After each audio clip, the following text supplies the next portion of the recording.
Beirut has long been a city that queer people from all over the Middle East flock to, looking for a place to be themselves. But as Lebanon's economy and social fabric collapse, trans people find themselves in an ever-precarious situation.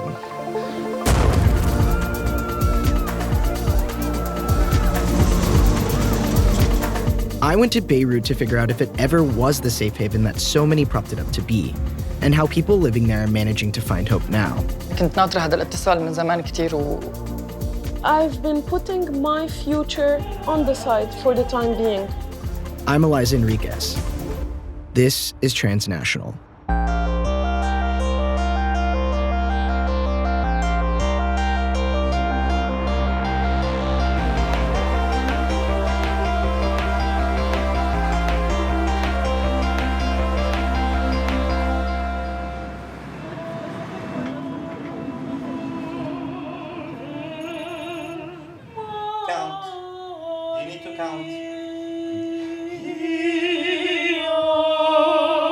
Araz Basmadjian is a non-binary activist and opera singer who works for Lebanon's oldest LGBTQ nonprofit, Helem. They're well connected in Beirut's queer community, and I went with them to one of their weekly vocal lessons. What does queer community, trans community look like here in Lebanon in practice, you know? The trans community is very different in Beirut than what they are in outside of Beirut. So trans individuals have to hide outside of Beirut. They might identify as a trans woman, but they look very normatively. This is all valid, but unfortunately they cannot be whoever and however they want to be because of the religious norms. A lot of people had rented their own homes because they were shut out by their families.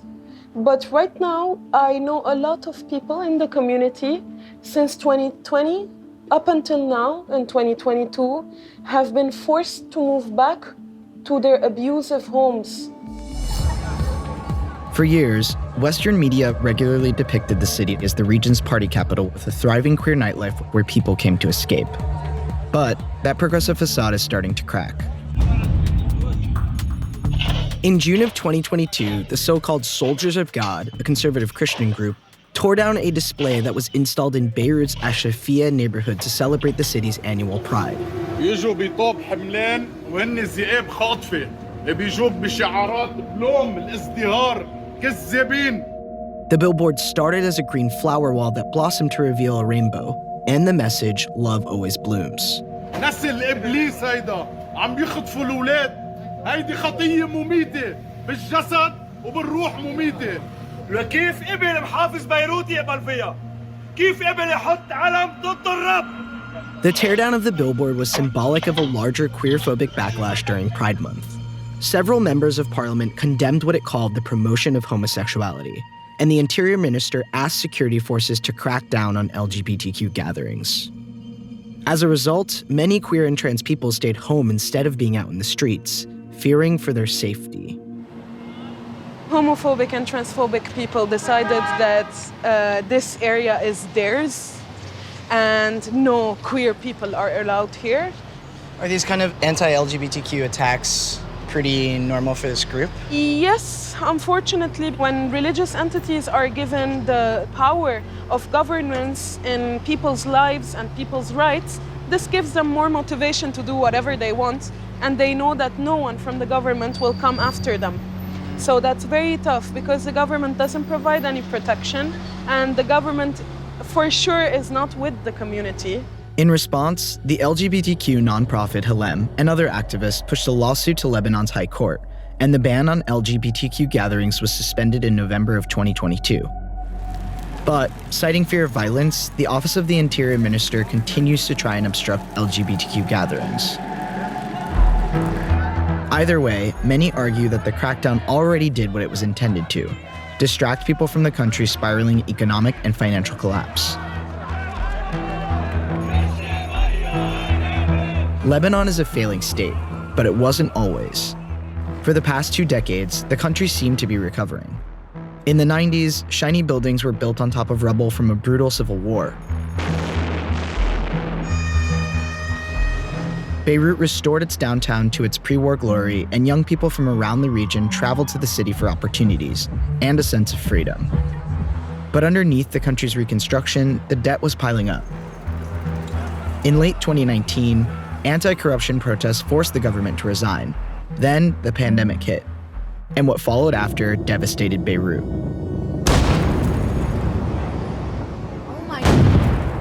In August of 2020, a fire ignited almost 3,000 tons of highly explosive ammonium nitrate that had been stored unsafely in the city's main port. It ravaged entire neighborhoods, including two of the most LGBTQ-friendly ones. And it destroyed whatever faith the people had left in their government. Meanwhile, those who can, leave. The mass exodus means Lebanon has lost a lot of its top professionals, including an estimated 40% of its doctors. That means trans people who need specialty healthcare have fewer or no options. I met up with Joe, a young trans man, who's lucky to still have access to one of the few trans-affirming doctors left. Hello, hi Joe. How are you doing? How have you been? I'm good. So tell me, when was the last time we've seen each other? 3 months ago. 3 months ago. And you're still able to take your hormones. Yep. You're fine. Dr. Batul Jafad is an endocrinologist who has been treating trans people for a little over 2 years. Did you have your blood tests done? Yeah, I did actually. The results. When did you do them? In between the injections? Yeah, 7 days after my injection. Oh, that's good. When Joe came to me first, he was feeling down. He really wanted the hormones. He was really desperate. Like, let's start today. I want to start today. I was like, let's wait for the blood test. Most likely you're going to be eligible. Let's go through the process. Before you started hormones, how did you know that was an option? Here in Starting Beirut? hormones? Like, I didn't know it was an option at all until I spoke to a friend, like the first trans person I met in Lebanon. Wow. Yeah, he was like, you could do this, that. And I was like, I was mind blown. So, where do you get your hormones from?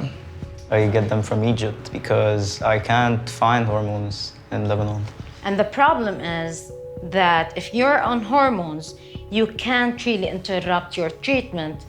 It will make you go into a yo-yo of a mood swing, and it will disturb your blood level. Every time they change the brand, I really don't feel comfortable sometimes with the brand they get, and I have to check the blood tests after 3 months.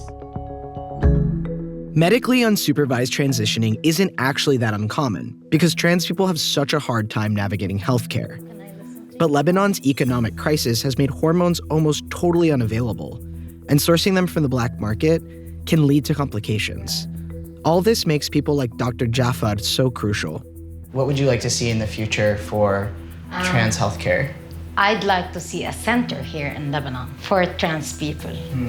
And I wish it can be funded because I can confidently say 90% of the trans people I see in my clinic are not able to afford their medicine. I try to accommodate as much as possible for the consultation. They are unemployed, they are kicked out of the family housing. They really need support. Nearly 2 months after our interview, Dr. Jafad decided to leave Lebanon. While people like Joe can rely on family to send them hormones from other countries, many others don't have that kind of network. Class and status heavily influence what level of care you have access to, and many trans people's livelihoods are dependent on the tolerance and goodwill of others. Hi, Kifik. Haifa's a Lebanese trans woman who's experienced this firsthand.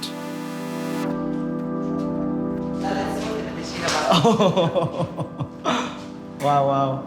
هيدا كانت غرفة النوم كلها، كله كسرته بعده كيف ما كان، هون كان الصالون وهون كان مطبخ وكامل يعني عدد مطبخ وطاولة سفرة وكل شيء.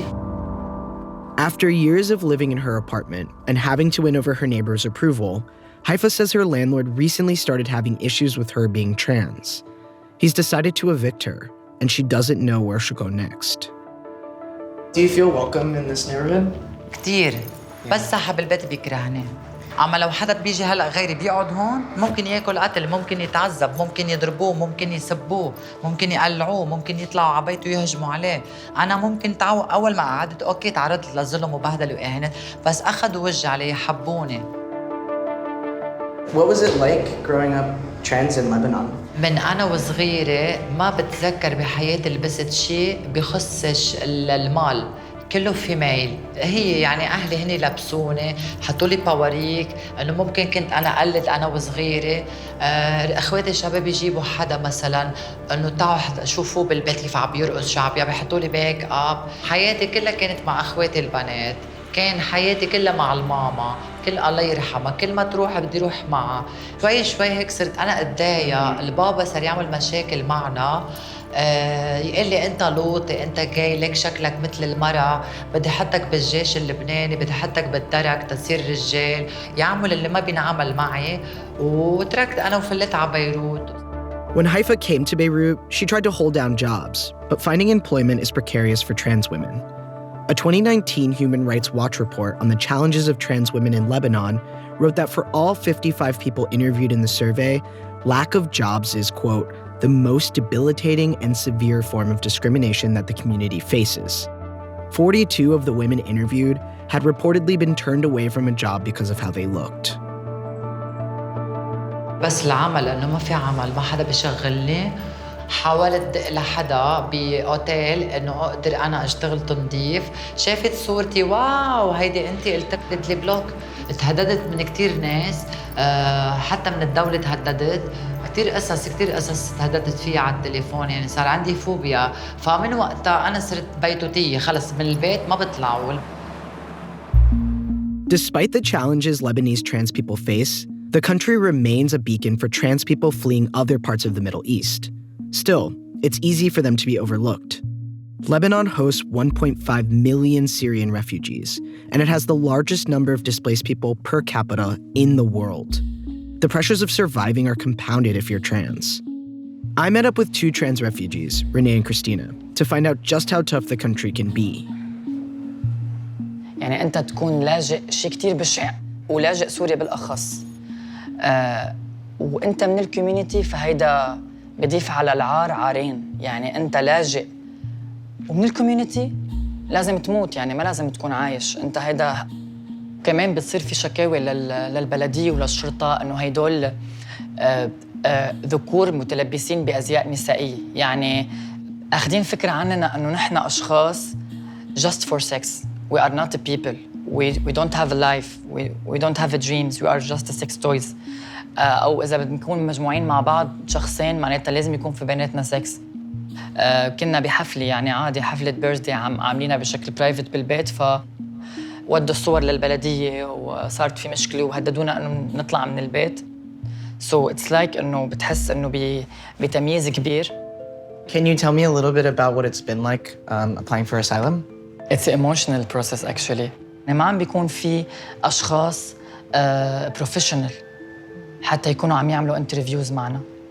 يعني عم يصير في خلط بين الجاي كوميونيتي والأسئلة الموضوعة للترانس كوميونيتي.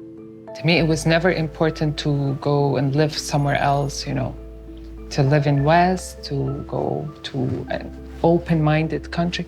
No, it was actually my dream to live in my own country. Until I've been here for 1 year and not even one day passed without me crying for my city, Suleymania, because of the amount of love that I have.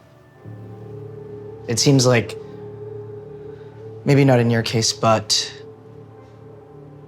families kind of only wake up when things get so extreme and they're sort of faced with the fear that their child is going to die. Yes. Why do you think it takes that to gain their acceptance? Actually, it was not my first time to just show that I'm suicidal. It happened, you know, several times, but, you know, they were just making fun of me. They don't want to accept their oldest child, who's a male, and who they were so proud of, you know, to end up as a woman. No way. especially in Kurdistan, because the oldest child is, if he's a male, is always praised, And for my father being extremely religious, it was just a total no-no, And, he just destroyed my whole entire personality and my whole entire life. I should answer. I think it's the UNHCR. Hello? أنا. In the middle of our interview, Renee received a call from her caseworker at the United Nations High Commissioner for Refugees, the institution that oversees finding refugees a permanent home. أشرب شوي. أوكي. شكرا. باي.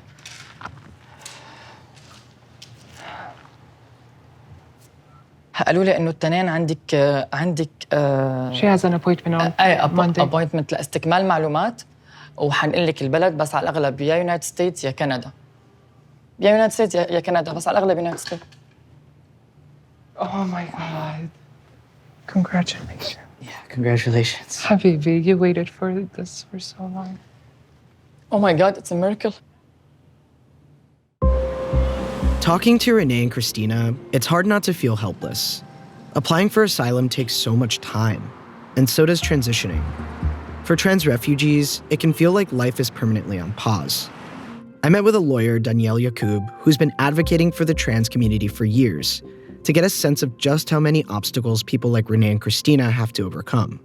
So in your cases, when dealing with trans refugees, what are some of the challenges that you see? Lebanon is a country with 99 problems, Usually the trans people who transit through Lebanon come from the neighboring countries because Lebanon is considered to be like better or like a safe haven to them. What is difficult is how to channel to the institutions in Lebanon or to the whoever is responsible, which is mainly the Security General, to give them this permit to stay, to channel to them that these people are not seeking asylum or refuge in Lebanon, because we have a huge problem with refugees that has nothing to do with transgender. Okay, so just to explain to them that these people just want to transit through this country to go to a safer place.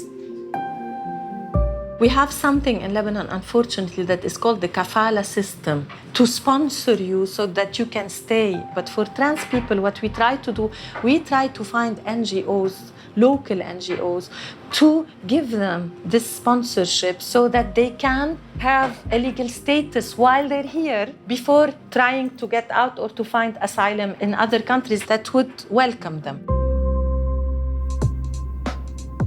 A few days after our interview, I went with Renee to her UNHCR appointment. I have been waiting a long time to get out of this country. Lebanon is a beautiful country, but it's not for us. Are you anxious? Oh my God, I can't eat and I can't sleep. I feel like stress all the time. I think it will be a good interview. I hope so. Renee had hopes of being assigned a country and an immigration date, but her interview was just procedural. She says she wasn't even given a date for her next meeting. So for now, she's left waiting. How did it go? I don't know actually, so I don't want to cry. So but okay. It's okay. No, so it's nothing. Literally, I feel now nothing. There's no feeling can describe my emotion. Did they mention anything about countries at least? No. No? So you're back in limbo basically? Yes, it's like round and around. It's like just waiting. Well, let's take you home. Yes. Let's go. Ay, it's tough.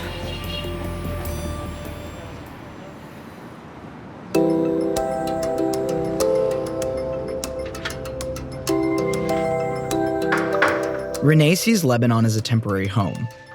Hey, happy birthday. But people like Joe, who are fortunate enough to have support systems, can stay. Spending time in Lebanon, I was surprised by how people still managed to find joy while surrounded by grief. I came here to find out if Beirut was the refuge that so many propped it up to be. Yet it was clear that so many people see no other option but to leave, despite a deeply ingrained love for their culture. I've noticed a lot of people are leaving Beirut. What does it feel like to lose that sense of community? I'm just taking half a minute to grasp how many of my friends I had to say goodbye to because of this. And maybe me, myself, in a few years. It's very sad to see this. At the same time, it's happy for them that they're getting the chances in countries that they will be respected for who they are. How do you feel about the prospect of leaving yourself? I've been putting my future on the side for the time being, because right now I can't tend to it. I cannot save up to leave. Not everyone can leave. Not everyone has the privilege to even live here. How can they save thousands of dollars if they're living on some cents? Regardless of that stark reality, I can see that trans people find a home in one another. We sit and sharing our thoughts and our dreams and our future. It's warm feelings. You feel like home, actually. When you put your head on the pillow, you feel safe. Yeah. You feel that's a safe roof. Having just one person who takes you in with love can provide a glimmer of hope in the darkness. And that just might be enough to hold on to, whether you're waiting to leave or waiting for change. How do you reconcile not being able to be yourself in your own country, but also having so much love for your country and your culture? It's not something that I could reconcile with. I used to feel home there, even though it was too much pressure from my family, from neighbors, from society. But, just hearing the folklore music while I was in the old bazaar felt so good.